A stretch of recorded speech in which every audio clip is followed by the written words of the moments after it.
Deyirsən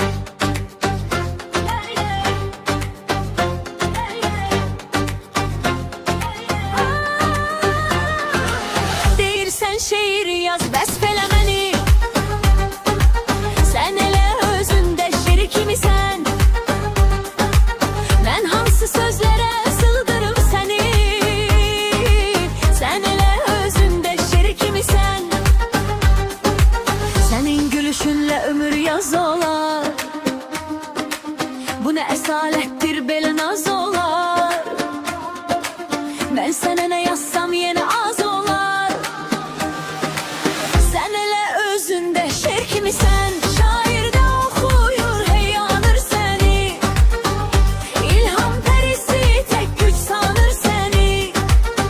Ən gözəl şeirlər qısqanır səni. Sən elə özündə şeir kimisən. Sən elə özündə şeir kimisən. Sən elə özündə şeir kimisən.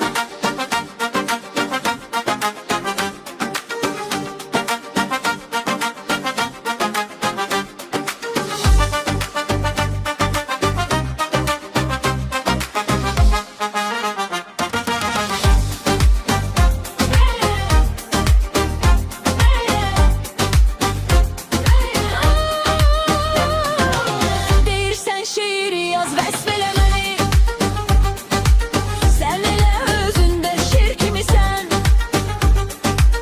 Mən hansı sözlərə sığdırım səni, sən elə özündə şeir kimisən. Sənin gülüşünlə ömür yaz olar, bu nə əsalətdir belə naz olar. Mən sənə nə yazsam yenə az olar. Sən elə özündə şeir kimisən. Şairdə oxuyur, hey yanır səni. İlham pərisi tək güc sanır səni.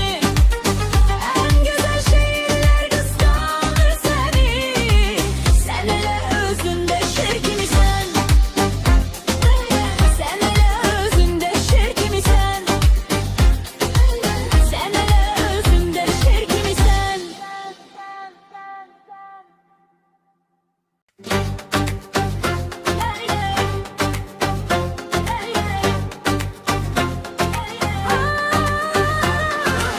Deyirsən şeir yaz vəsf